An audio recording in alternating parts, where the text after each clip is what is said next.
That's Ken Easley.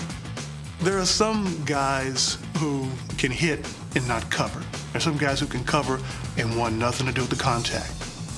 Kenny was a guy who could do both, and that's what made him so great. I guess I was a little reckless, and I took chances. I was reckless but controlled. I knew when to take the chances. You can't teach somebody to be a hitter. It's just a matter of desire and wanting to. I wanted to make every single tackle whenever the ball was snapped.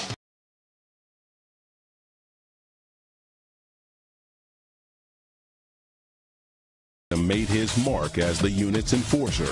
I play a hard-hitting game. I just like to have receivers think about me a little bit while they're trying to catch the ball. Football was different back then. A lot of his hits were legal that would not be legal today. Jack Tatum was a great tackler, and some called him a dirty tackler, and I won't do that. I don't think he is. I think it's a big factor if you can get a receiver thinking about you, but then he can't be concentrating on you and the ball at the same time.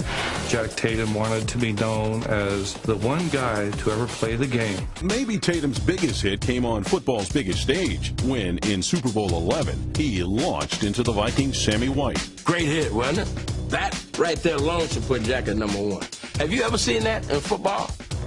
Guy gets hit so hard his equipment comes off.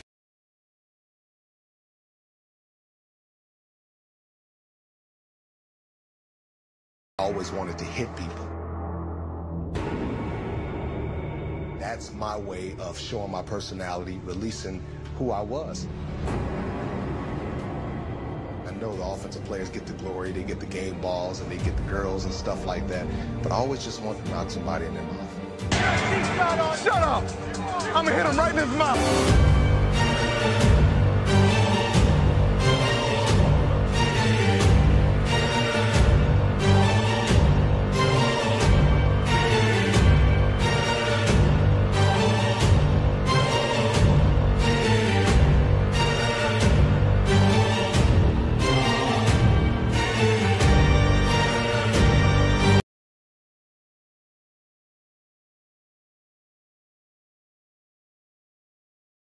Drafted as a cornerback, but converted to safety.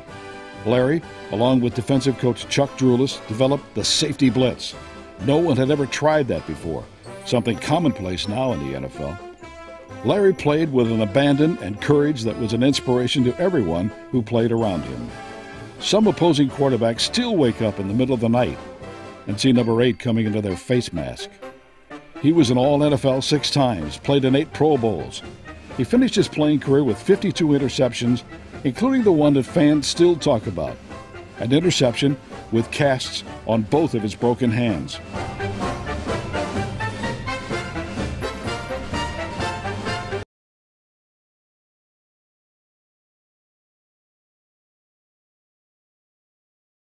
Got Okoye at fullback. I don't give a you play wide receiver. Hey, Christian's still in. But Okoye's reign of terror ended with a single collision. Hey, we got lead on his ass this time, baby. Here's the handoff. Up in the middle of Okoye. I mean, it was loud. That was one of the greatest hits that I've ever seen. And a Christian Okoye, for the first time in his life, went backwards.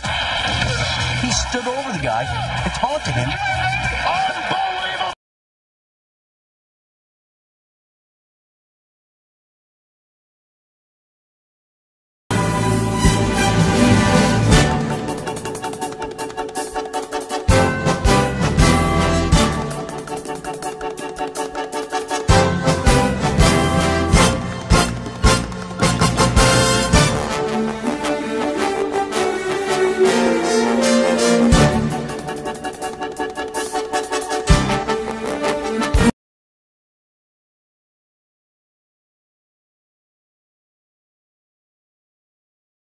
To the right, to the 20, 25, 30, off to the races, 40, 45, 50. A terrific block. I think it was by Sean Taylor. Man, he just decked one of the Lions, and the guy's out. The right, Bledsoe back to pass, steps up, going deep. Caught, oh, T.O. is leveled by Sean Taylor, and he's slow getting up. He remember coming across the middle at FedEx Field, and Sean Taylor hitting him in the face with a forearm. That's what he remembers. What I've seen him in the first half, he's dropped 3. Yeah. A lot of it. Brian Mormon is going to fake it. on the run, and he's going to come up short.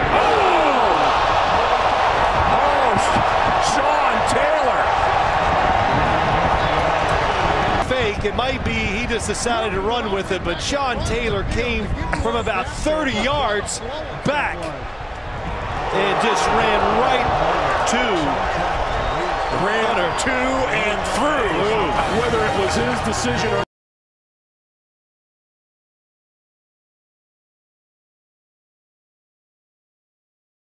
Brian Dawkins has 2 personalities and 2 lockers. One is for the 6-time Pro Bowl safety of the Eagles. The other is for his alter ego, a Weapon X superhero named the Wolverine.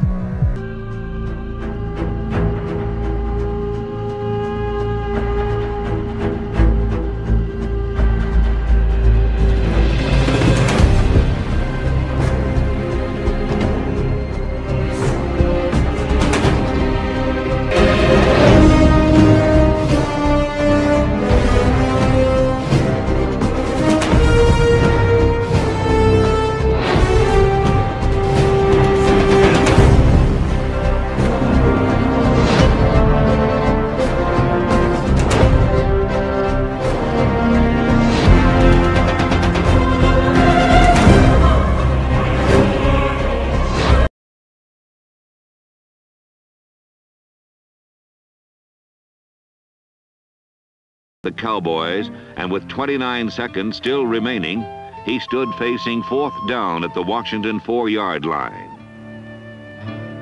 Morton's play was a rollout designed to get the ball to Walt Garrison, a man so tough he played in the Super Bowl with a broken collarbone and gained more than 100 yards. And suddenly, as if in a cockeyed dream, there was Ken Houston restraining Garrison at the 1-yard line and throwing him back to preserve a victory that had been celebrated long before the final gun.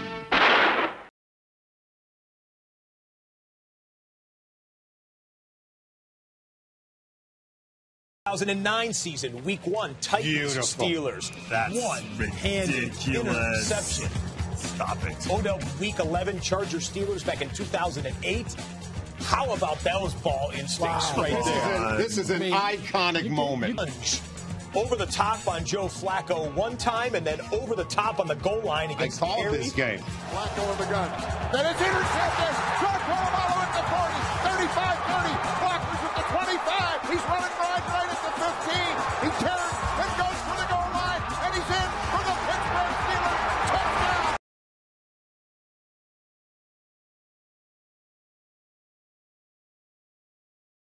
He's running around trying to hide behind offensive linemen or linebackers trying to disguise himself. He come up and lay wood to you.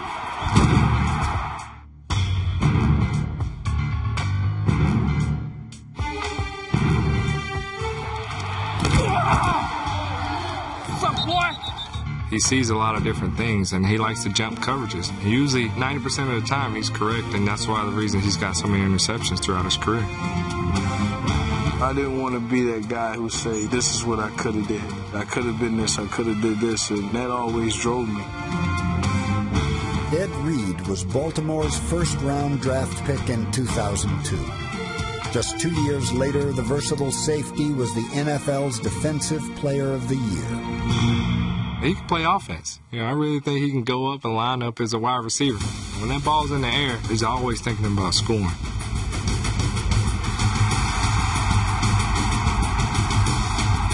Half the time when you catch an interception, they can't do anything about it because it's linemen. It's linemen. All the receivers are downfield. And I'm like, well, this is like a cakewalk. Ed Reed covers the length of the field.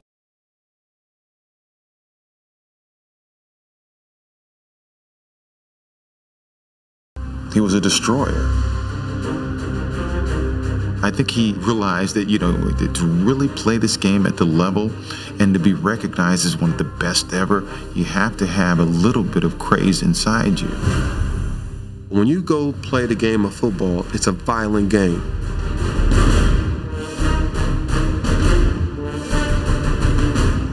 Can you be psychotic and yet under control? Can you be neurotic and yet under control.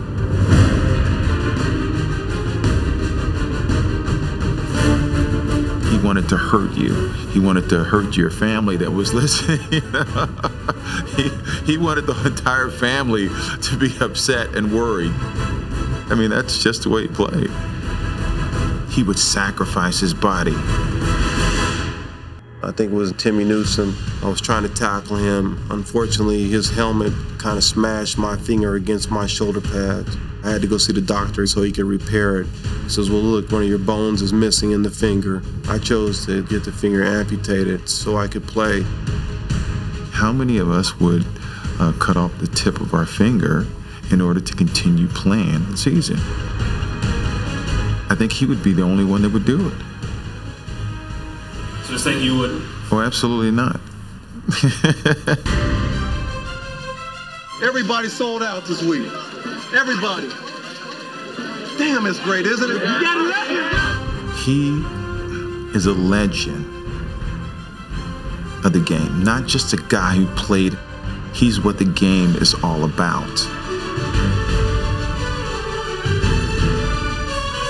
Ronnie is the heart and soul of the National Football League. People should remember his name 150 years from now.